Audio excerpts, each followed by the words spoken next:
Depuis 5 ans, Africa News ambitionne d'être une nouvelle voix médiatique indépendante, fiable et rapide sur le continent africain. Et elle y parvient en donnant la parole à celles et ceux qui sont et font l'Afrique, les anonymes comme les acteurs de l'émergence du continent. Mon invité aujourd'hui est réputé notamment pour son combat pour la bonne gouvernance en Afrique depuis maintenant 10 ans. Sa fondation récompense le leadership d'excellence en Afrique via un prix désormais mondialement connu.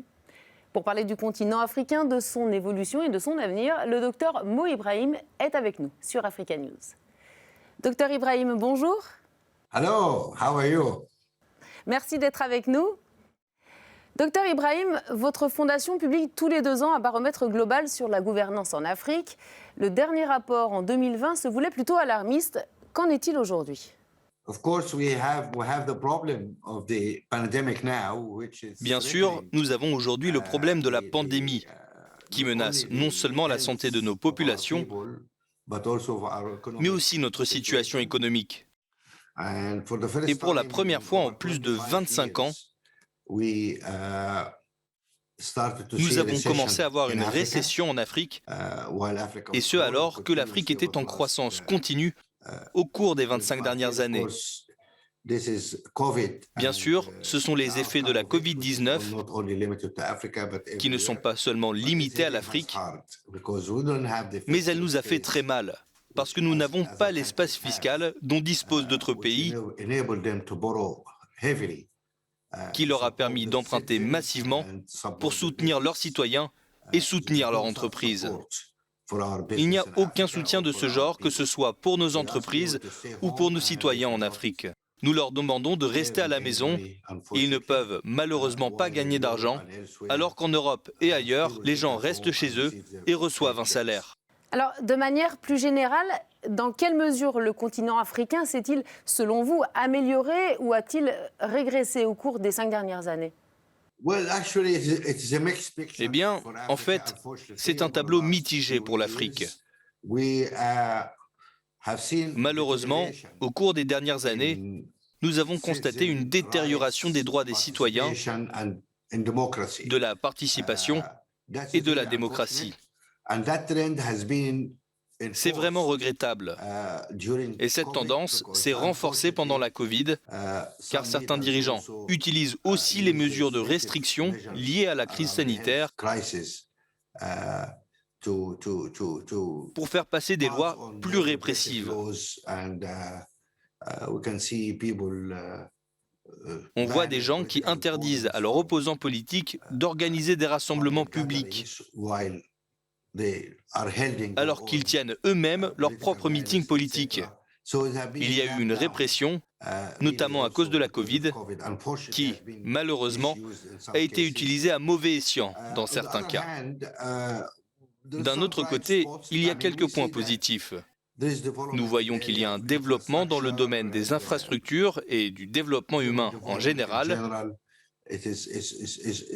Cela continue de progresser. Mais nous sommes préoccupés par l'état de droit, la transparence et les droits des citoyens, qui, en général, se sont malheureusement détériorés. La gouvernance se limite-t-elle au respect de la démocratie, aux droits et à la transparence ? La démocratie et l'état de droit sont très importants. Et nous devons vraiment leur accorder beaucoup d'attention. Mais ce n'est pas tout. Les gens ne peuvent pas manger la démocratie. Si nous avons une démocratie, mais qu'il n'y a pas de nourriture sur la table, ou qu'il y a une famine, qu'allons-nous faire de la démocratie ?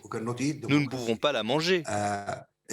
Il est important de créer des emplois, d'améliorer l'éducation et la santé, le développement économique. Les gens doivent avoir une eau potable. Ils doivent avoir accès à l'électricité. La gouvernance est un rassemblement de biens publics. Il s'agit de l'économie, du développement humain, mais aussi de l'état de droit et de la démocratie. Et nous devons voir des progrès dans chacun de ces aspects. Aucun compromis n'est possible. Alors, plusieurs pays africains sont en proie à d'importants troubles, le Tchad, la Somalie, l'Éthiopie notamment. Certains dirigeants africains s'accrochent au pouvoir, les conflits se multiplient, il y a aussi l'impact de la pandémie, la question migratoire. Face à tous ces paramètres, que pensez-vous que l'avenir réserve à l'Afrique dans les 5 prochaines années ? Chaque crise a son côté positif.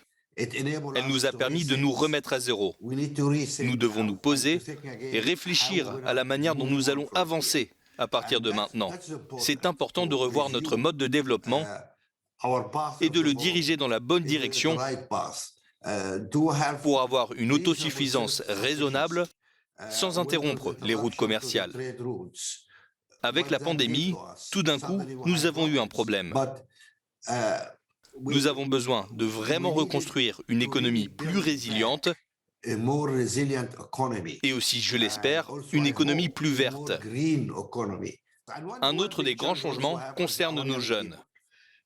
La majorité de nos populations est jeune. Nous devons y prêter attention. On ne veut pas perdre plus de personnes dans le Sahara ou en mer Méditerranée. Nous devons créer des emplois.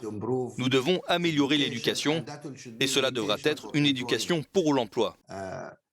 Nous devons développer les compétences. Nous avons besoin de plus d'écoles techniques parce que c'est une éducation pour l'emploi. Les gens peuvent trouver du travail grâce à elle. Il est important d'écouter les jeunes, car l'avenir leur appartient, pas à nous, les vieux. Le problème en Afrique, c'est que nous avons beaucoup de vieux hommes qui dirigent le continent. Et